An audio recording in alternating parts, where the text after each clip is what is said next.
전쟁이 나면 증시는 무조건 망할까? 많은 사람들이 전쟁 소식만 들어도 이제 큰일 났다며 주식을 팔아버리는 경우가 많아. 공포감 때문이지. 그런데 역사적으로 보면 전쟁 직후 단기적으로는 하락이 있더라도 장기적으로는 꼭 그렇게 나쁘지만은 않았어. 주식시장은 불확실성을 싫어하지 사건 자체를 싫어하는 건 아니야. 예를 들어 전쟁이 일어날까 말까 할 땐 불확실성이 최고조에 달해 투자자들이 예측을 못하니까 주식을 팔고 현금을 들고 있으려고 해. 그런데 막상 전쟁이 시작되면 상황이 어느 정도 확정되잖아. 그러면 오히려 시장이 회복하는 경우도 있어. 실제 사례로 보는 전쟁과 증시. 1점 진주만 공습. 제2차 세계대전 미국 참전. 일본이 진주만을 공격하자 미국이 본격적으로 2차 세계대전에 뛰어들게 돼 시장은 당연히 충격을 받았고 단기적으로 주가는 하락했어. 하지만 이후 미국이 전쟁 경제에 돌입하고 무기 생산, 산업 전환 등을 통해 경제가 살아나면서 증시는 회복하고 상승세를 탔어.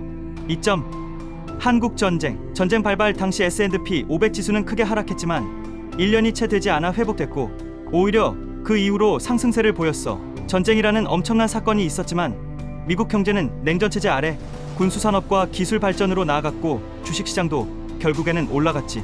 3점 걸프전. 이라크가 쿠웨이트를 침공하자 국제사회가 충격을 받았고 미국 증시도 단기적으로 흔들렸어. 하지만 전쟁이 빠르게 끝났고 미국이 기술주 중심의 경제 성장을 하면서 증시는 오히려 상승했어. 4점 9.11 테러. 비록 전쟁은 아니지만 이 사건도 전쟁급 충격이었지. 증시는 일시적으로 폭락했어. 뉴욕 증권거래소는 4일간 문을 닫기도 했고 하지만 불과 몇 개월 후부터 서서히 회복했고 결국 그해 연말엔 대부분의 손실을 만회했어. 5점 러시아 우크라이나 전쟁. 전쟁 초기엔 전 세계 증시가 하락했지만 미국의 에너지 방산주, 일부 기술주는 빠르게 회복했어. 시장은 전쟁이 장기화될 것이다 라는 가정에 맞춰 흐름을 재정렬하고 오히려 지정학적 리스크를 기회로 삼는 기업들도 많았지.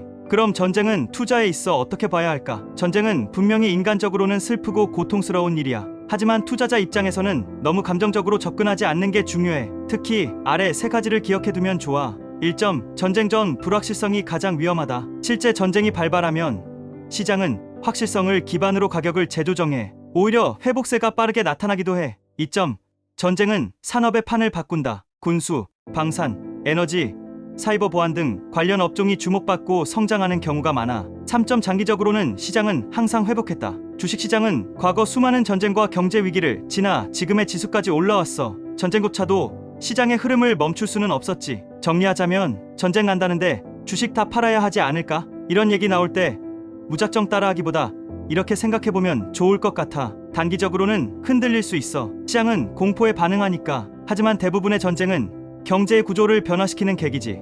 경제의 끝은 아니야. 오히려 주식을 싸게 살 수 있는 기회가 될 수도 있어. 특히 가치 투자자라면. 우리 인생에도 전쟁 같은 일이 종종 터지잖아. 갑작스러운 해고, 건강 문제, 인간관계 붕괴 같은 거. 그럴 때도 패닉하지 않고 이걸 기회로 삼을 수 있을까 생각하는 사람이 결국 더 멀리 가지. 주식도 똑같아. 전쟁이 무서운 건 맞지만 겁에 질려 도망치면 아무 기회도 잡을 수 없지.